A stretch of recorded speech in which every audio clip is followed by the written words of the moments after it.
Bonjour à tous, les titres de ce journal du mardi 22 novembre. Une double file à l'ouverture des grilles de la préfecture de Rouen est mise en place depuis ce lundi. Une pour les titres de séjour, l'autre pour les cartes grises. Objectif, réduire le temps d'attente des usagers. L'économie sociale, moteur du 21e siècle. Tel était le thème du colloque organisé ce lundi par la Matmut et la Chambre régionale d'économie sociale et solidaire de Haute-Normandie dans le cadre du mois de l'ESS.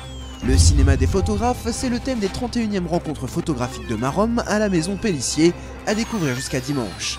Et enfin, retrouvez à la fin de ce journal une édition spéciale présentée par Michel Jérôme. Il testera 2 véhicules tout électriques de la gamme Renault. L'interminable file d'attente à l'ouverture des grilles de la préfecture de Rouen en passe de disparaître. C'est le pari de l'équipe de cette administration. Depuis ce lundi, une double file d'attente est mise en place. Une pour les cartes grises et les permis de conduire, une autre pour les titres de séjour. Une décision attendue par les usagers. Déjà c'est mieux parce que moi je suis venue il y a à peu près 15 jours de ça, il n'y avait pas la double file. Et les gens ils sont plus, chacun sait où est-ce qu'il doit aller, donc ça crée déjà moins de tension. Moi je suis venue vers le fin octobre, la queue elle était on va dire après l'église. Là c'est déjà pas mal qu'ils font une double file parce qu'il y a des personnes qui font des queues pour une carte grise et ils passent pas avant midi. Au palmarès de l'efficacité des préfectures, l'Eure et la Seine-Maritime sont lanternes rouges. Elles sont classées respectivement 96e et 95e sur 101. Comptez plus de 10 jours pour obtenir un passeport en Haute-Normandie quand il faut moins d'une semaine aux autres préfectures pour les délivrer. Les délais d'attente au guichet sont nettement plus longs que la moyenne. La double file mise en place ce lundi permet aux usagers d'accéder plus rapidement au service carte grise. Ce dispositif semble porter ses fruits. Nous avons ouvert les portes à 9 h et à 9h03 exactement, il n'y avait plus personne sur la file d'attente carte grise. Alors qu'auparavant, ce temps était de l'ordre de 25 minutes.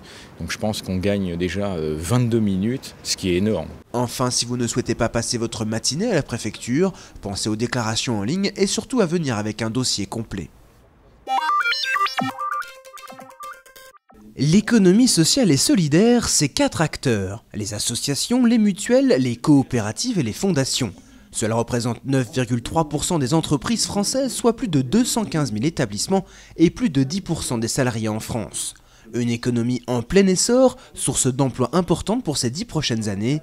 27% des actifs de cette économie vont partir à la retraite d'ici 2020, soit plus de 600 000 postes qui vont être remplacés. Solidarité, responsabilité, démocratie sont les mots d'ordre de cette économie. En ces temps de crise, l'économie solidaire a plus que jamais un rôle à jouer. L'économie sociale et solidaire, elle est née d'une réponse à des besoins sociaux à un moment donné de son histoire. Et pas d'abord par des motifs, comme on l'a dit pendant la table ronde, des motifs lucratifs. C'est-à-dire que pour l'économie sociale, l'argent est un outil et ça ne peut pas être une fin en soi. Et la crise que nous connaissons aujourd'hui, elle est venue de cette dérive-là, c'est qu'on a fait de l'argent une finalité.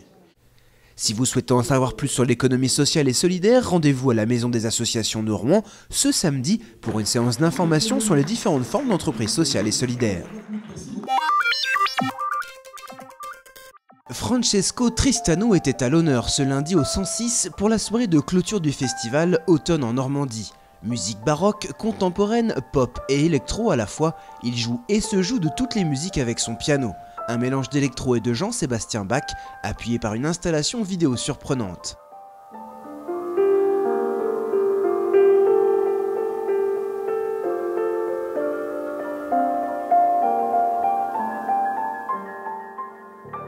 Le festival Automne en Normandie aura connu un beau succès pour cette 6e édition.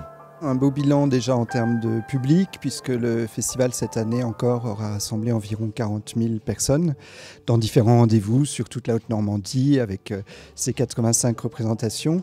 Un très beau bilan artistique aussi, on a présenté beaucoup de spectacles qui étaient des créations ou des spectacles jamais vus en France, une vingtaine au total.